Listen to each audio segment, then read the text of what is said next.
Okay, return to all. Last video personality related post பண்ணியிருந்தேன். Thank you so much for your support. Okay, இன்னைக்கு வீடியோல எதை பத்தி பார்க்க போறோம் பாத்தீங்கன்னா நம்மளோட மாடர்ன் மொபைல் கல்ச்சர்ல நம்மளோட பர்சனாலிட்டியை டெவலப் பண்றதுக்கு ஒரு 3 விஷயங்கள் இருக்கு. அதை பத்தி தான் பார்க்க போறோம். நம்ம சேனலுக்கு யாராவது புதுசா வந்திருந்தீங்கன்னா சேனலை சப்ஸ்கிரைப் பண்ணுங்க, ஒரு சின்ன அப்ரிசியேஷன் அண்ட் லைக் பண்ணுங்க, ஷேர் பண்ணுங்க. வீடியோ கடைசி வரைக்கும் ஃபுல்லா பாருங்க, உங்களுக்கு பிடிச்சிருக்கும் நம்புறேன். வீடியோ ஃபுல்லா பார்த்துட்டு நீங்க என்ன நினைக்கிறீங்க இந்த வீடியோ பத்தின்றத கமெண்ட் செக்ஷன்ல மென்ஷன் பண்ணுங்க.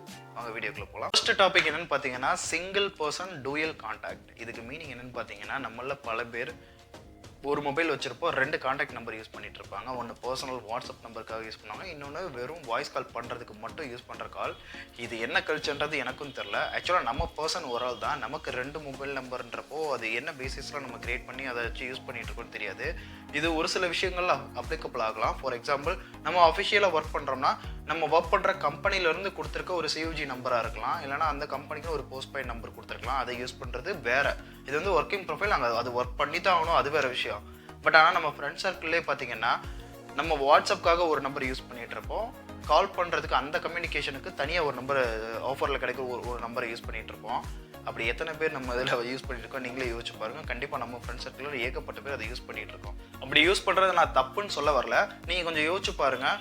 ஏதோ ஒரு இடத்துல போகிறோம், நம்மளுக்கு ஒரு 5 வருஷத்துக்கு முன்னாடி உள்ள ஒரு ஃப்ரெண்ட்ஸை பார்க்குறோம், நம்ம கான்டாக்ட் நம்பர் கேட்குறாங்கன்னா நம்ம எடுத்தோன்னா ஆப்வியஸ்லி நம்மளோட பர்சனல் வாட்ஸ்அப் நம்பர் தான் கொடுத்துட்டு நம்ம அந்த இடத்துல முடிச்சுட்டு வந்துடுவோம். பட் ஆனால் ஏதோ ஒரு சுச்சுவேஷனில் ஒரு 2-3 இயர்ஸ்க்கு அப்புறம் நம்மளை திடீர்னு அவங்களை கான்டாக்ட் பண்ணணும்னு நினச்சாங்கன்னா வாட்ஸ்அப் இருந்தால் வாட்ஸ்அப்பில் கம்யூனிகேட் பண்ணுறதுன்றது செகண்ட் திங்.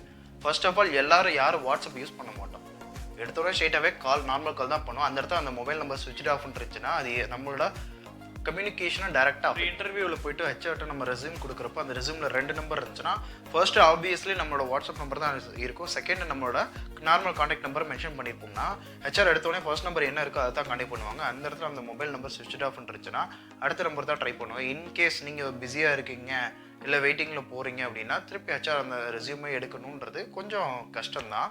ஸோ இந்த மாதிரி ஒரு சில விஷயங்களை நம்மளோட பர்சனாலிட்டியை டெவலப் பண்ணுறதுக்கு மேக்ஸிமம் நம்ம சிங்கிள் நம்பரை யூஸ் பண்ணுறது நல்லா இருக்கும். என்னென்னு பார்த்தீங்கன்னா சென்ஸ் ஆஃப் கால் கம்யூனிகேஷன். இதுக்கு என்ன மீன் பண்ணுறது பார்த்தீங்கன்னா, இப்போ நம்ம ஒருத்தவங்களுக்கு மொபைல் கால் ட்ரை பண்ணுறோம், ஃபோன் பண்ணுறோம், ஃபஸ்ட்டு ரிங்கில் அவங்க ஃபோன் பிக் பண்ணலைன்னா கொஞ்சம் வெயிட் பண்ணலாம். அவங்க என்ன சுச்சுவேஷனில் இருக்காங்க, ஆப்போசிட் சைடில் இருக்காங்கன்றது நமக்கு தெரியாது. பட் நமக்கு அது எமர்ஜென்சியான ஒரு காலாக இருக்கலாம். பட் ஆனால் அந்த காலை அவங்க ரெஸ்பாண்ட் பண்ணலைன்னா ஒரு 5 மினிட்ஸ் இல்லை ஒரு 10 or 15 மினிட்ஸ் வெயிட் பண்ணிவிட்டு அட்லீஸ்ட் ஒரு டெக்ஸ்ட் மெசேஜாச்சும் பண்ணிவிட்டு திருப்பி அகைன் ஒரு 1/2 hour கழிச்சு நம்ம ட்ரை பண்ணுறதுல தப்பு கிடையாது. அதை விட்டுட்டு நம்ம ஒரு தடவை அடித்து அவங்க ஃபோன் எடுக்கலை, அவங்க எடுக்கிற வரைக்கும் கண்டினியூஸாக ஃபோன் அடிச்சுட்டே இருந்தோம்னா அந்த இடத்துல நம்ம மேலே ஒரு தப்பான ஒரு நேமை க்ரியேட் பண்ணிடும். ஸோ அதே மாதிரி தான் சேம் ஆப்போசிட் டைரக்ஷனாக நம்ம இருக்கோம், நமக்கு யாராவது கால் பண்ணுறாங்கன்னா நம்ம அந்த கால் பிக் பண்ண முடியலை நம்மளால அப்படின்னா ஜஸ்ட் அந்த காலை கட் பண்ணிவிட்டு ஒரு டெக்ஸ்ட் மெசேஜாச்சும் பண்ணிடலாம், ஐ கால் யூ பேக் லேட்டர்னு. இப்போ உள்ள நிறையா மொபைல்ஸில் பார்த்தீங்கன்னா அந்த ஆப்ஷன் ஈஸியாகவே இருக்குது. கால் ரிங் ஆகிட்டு இருக்க போய் அதை கட் பண்ணிவிட்டு மெசேஜ் பண்ணுற மாதிரி அதுவே இன்புட்டாக டைப் பண்ணி வச்சுக்க நம்ம மேனுவலாக பண்ணிக்கலாம்.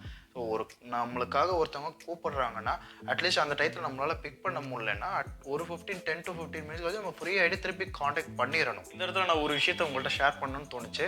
என்னோட ப்ரீவியஸ் கம்பெனி பாஸ், ஆக்சுவலாக அவர் எனக்கு பாஸ்ன்றத ஒரு நல்ல ஃப்ரெண்ட், பர்சனலாக நிறைய விஷயங்கள் எங்களுக்கு ஷேர் பண்ணியிருக்காரு.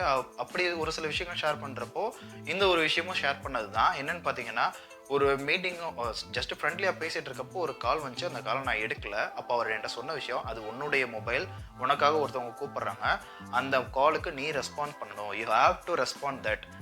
ஸோ உனக்கான விஷயம் ஒன்று நடக்குதுன்னா அதுக்கு நீ தான் ரெஸ்பாண்ட் பண்ணணும், அதை டைவர்ட் பண்ணக்கூடாது அப்படின்ற விஷயத்த சொல்லியிருந்தாரு. அது இப்போவும் மைண்டில் இருக்குது, இன்னும் ஃப்யூச்சர்லேயும் மைண்ட் இருக்கும். ஸோ இதுக்கெல்லாம் என்ன சொல்ல வரேன்னா, நமக்கு ஒருத்தவங்க கால் பண்ணுறாங்க, நம்மளுக்கு வேல்யூ கொடுத்து நம்மளை கூப்பிட்றாங்கன்னா அந்த நம்ம எடுக்க முடியாத சுச்சுவேஷனில் இருந்தாலும் ஃப்ரீ ஆகிட்டு 5 to 10 மினிட்ஸில் நம்ம திருப்பி கூப்பிட்டு அட்லீஸ்ட் நான் திருப்பி கூப்பிட்றேன்னாச்சும் சொல்லிவிட்டு அந்த காலை ஹோல்டு பண்ணிடலாம்.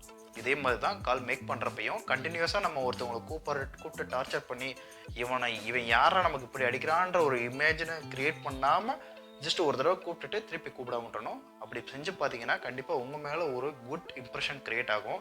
ஐயப்பன் கூப்பிட்டா நம்ம ஒரு மீட்டிங்கில் இருக்கோம் தெரிஞ்சிருச்சு, ஸோ அதனால் அவன் திருப்பி நம்மளை கூப்பிடல, அவனுக்கு உடனே இமீடியட்டாக கூப்பிட்டு ரெஸ்பாண்ட் பண்ணணும் அப்படின்ற ஒரு விஷயம் க்ரியேட் ஆகும். ட்ரை பண்ணி பாருங்க. லாஸ்ட் அண்ட் ஃபைனல் திங்க் என்னன்னு பார்த்தீங்கன்னா, எந்த இடத்துல மொபைல்ஸ் யூஸ் பண்ணணுன்ற ஒரு விஷயம். இது ஆக்சுவலாக பர்சனாலிட்டி டெவலப்மெண்ட் ரிலேட்டட் கீழே வரலைன்னாலும் என்னோட லைஃப்பில் நான் இம்ப்ரூவ் பண்ண ஒரு விஷயம், அது உங்களுக்கும் ஷேர் பண்ணணும்னு தோணுச்சு. கண்டிப்பாக ஆப்வியஸ்லி உங்களுக்கு இந்த விஷயம் யூஸ்ஃபுல்லாக இருக்கும்னு நம்புகிறேன்.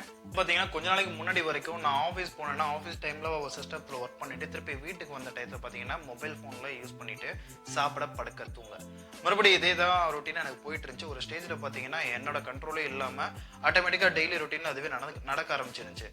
எப்போ அப்சர்வ் பண்ண ஆரம்பிச்சேன்னா ஆப்வியஸாக இன்றைக்கி எல்லாரோட வீட்லேயும் பார்த்தீங்கன்னா சின்ன பசங்க வீட்டில் இருந்தாங்கன்னா கண்டிப்பாக எல்லார் வீட்லையும் நடக்கிறது தான் இது. ஃபோன் இல்லாமல் அவங்க சாப்பிட்றதோ இல்லை எந்த ஒரு சில விஷயங்கள் நம்ம அவங்கள பால் குடிக்க வைக்கணும்னாலும் சரி, எதை பண்ணணும்னாலும் சரி, இப்போ உள்ள மாடர்ன் லைஃப்பில் கண்டிப்பாக அவங்களுக்கு ஃபோன் வேணும். ஃபோனில் ஏதோ ஒரு பாட்டோ ஏதோ ஒரு சேனலோ ஏதோ ஒரு வீடியோவோ வச்சு கொடுத்துட்டோம்னா அதை பார்த்துட்டு அவங்க அந்த வேலையை செஞ்சு முடிச்சிருவாங்கன்ற ஒரு கண்ட்ரோலுக்கு மாறிட்டாங்க. என்னோட பையன் பிறந்ததுலேருந்து கொஞ்ச நாள் வரைக்கும் அந்த மாதிரி எதுவும் கிடையாது. பட் ஆனால் கொஞ்ச நாளுக்கு அப்புறம் ஒரு 2-3 நாளாக மொபைல் ஃபோனை காமிச்சு கொடுக்க ஆரம்பித்தோடனே ஆட்டோமேட்டிக்காக 4 நாள் மொபைல் ஃபோன் கேட்க ஆரம்பிச்சிட்டேன், அழுக ஆரம்பிச்சிட்டேன் பயங்கரமாக. அதை மாற்றினது என்னோடய ஒய்ஃப் தான். ஆக்சுவலாக என்னோடய ஒய்ஃபுக்கு தான் இந்த கிரெடிட்லாம் போகணும். என்ன பண்ணாங்க பார்த்தீங்கன்னா, அவங்க என் பையனை இதுலேருந்து டைவர்ட் பண்ணி வெளியில் கொண்டு வரதுக்கு என்ன பண்ணணும்னு சொல்லி யோசிச்சு கிட்ஸுக்கெலாம் கிடைக்கிற புக்ஸ்ன்னு சொல்லி வெளியில் ஒன்று விற்றாங்க. அது 120 130 தெரில. அந்த புக்கை வாங்கிட்டு வந்தாங்க. அதில் என்ன இருந்துச்சு பார்த்தீங்கன்னா A to Z வரைக்கும் அனிமல்ஸ் ப்ளஸ் பேர்ட்ஸ் இந்த மாதிரி எல்லாமே அவனை டைவர்ட் பண்ணுறதுக்கு என்னென்ன விஷயங்கள் தேவைன்றதை அவங்க அப்சர்வ் பண்ணிவிட்டு அந்த புக்கை வாங்கிட்டு வந்து இதுதான்ப்பா சிங்கம், இதுதான்ப்பா புலி, இதுதான் எலி, இந்த ஓடுது பாரு எலி, இதுதான் இங்கே இருக்குது அப்படின்னு சொல்லிட்டு அவனை மைண்டை டைவர்ட் பண்ண ஆரம்பிச்சோன்னே அவனை ஆட்டோமேட்டிக்காக கொஞ்சம் கொஞ்சமாக அதில் வந்து வெளியில் வந்துட்டு அப்புறம் மொபைல் ஃபோனை கேட்குறத விட்டுட்டான். அந்த புக்கை தான் வேணும்னு கேட்க ஆரம்பிச்சான். சாப்பிட்றப்போயும் சரி, பால் குடிக்கிறப்போயும் சரி, புக்கு வேணும்னு சொல்லிட்டு அந்த புக்கை வாங்கி வச்சுட்டு டோட்டலாக அந்த மொபைல் ஃபோன்ற ஒரு கான்செப்ட்லேருந்து வெளியில் வர ஆரம்பிச்சிட்டான். அப்போ தான் எனக்கே தோணுச்சு, நம்மளும் நம்ம பையன் மாதிரி தான் இருக்கோம். என்ன என் பையனுக்கு என் ஒய்ஃபை சொல்லி வெளியில் வரைச்சிட்டாங்க, என் ஒய்ஃபை ஏன்டா வந்து சொன்னால் நான் கேட்க போகிறதில்ல. அந்த மாதிரி ஒரு மைண்ட் செட்டில் ஃபிக்ஸ் ஆகி சரி நம்ம பண்ணிகிட்டு இருக்க விஷயம் தப்பான ஒரு விஷயத்த பண்ணிக்கிட்டு இருக்கோம், மாற்றிக்கிறோன்றதுக்காக என்னோடய ஃப்ரெண்ட் சர்க்கிளில் டைம் ஸ்பெண்ட் பண்ண ஆரம்பித்தேன். என்னோடய ஒய்ஃப்ட்ட டைம் ஸ்பெண்ட் பேச ஆரம்பிச்சது. என்னோடய ஃபேமிலியில் என்னோடய அம்மா அப்பாட்ட, என்னோடய சிஸ்டர், என்னோடய பிரதர் எல்லாத்தையும் கொஞ்சம் டைம் ஸ்பெண்ட் பண்ண ஆரம்பித்து பேச ஆரம்பித்து கொஞ்சம் கொஞ்சமாக மொபைல் ஃபோனை எந்த இடத்துல யூஸ் பண்ணணும், எந்த இடத்துல யூஸ் பண்ணக்கூடாதுன்ற ஒரு விஷயத்த கற்றுக்கிட்டேன். ஸோ எதுக்காக இந்த விஷயத்தை உங்களுக்கு ஷேர் பண்ணுறேன்னா, இன்றைக்கும் நம்மளோட லைஃப்பில் எவ்வளவோ ஸ்ட்ரெஸ் இருக்கும். ஸ்ட்ரெஸ் இல்லாமல் யாருமே கிடையாது. அந்த ஸ்ட்ரெஸ்ஸை கொஞ்சமாச்சும் ரிலீவ் பண்ணுறதுக்கு நமக்கு கொஞ்சம் டைம் தேவை. அந்த டைம்ன்றது மொபைல் ஃபோனில் கிடையாது. நம்மளோட ஃபேமிலியாக இருக்கட்டும், இல்லைனா ஃப்ரெண்ட் சர்க்கிளாக இருக்கட்டும், இல்லை நம்மளோட க்ளோஸ் நம்ம கூட இருக்கிறவங்க யாராச்சும் ஒரு 5 மினிட்ஸ் இல்லை 10 மினிட்ஸ் நம்ம ஃப்ரீயாக பேசணும்னாலே போதும், டைரெக்டாக அந்த ஸ்ட்ரெஸ்ஸை குறைச்ச மாதிரி இருக்கும். கண்டிப்பாக இந்த வீடியோ எல்லாருக்குமே பிடிச்சிருக்கும்னு நம்புகிறேன். பிடிச்சிருந்தா லைக் பண்ணுங்கள், ஷேர் பண்ணுங்கள். அண்ட் இந்த வீடியோவில் உங்களுக்கு பிடிச்ச விஷயம் எதுன்றதை கமெண்ட் செக்ஷனில் மென்ஷன் பண்ணுங்கள். நெக்ஸ்ட் ஒரு வீடியோவில் பார்ப்போம். Thank you very much.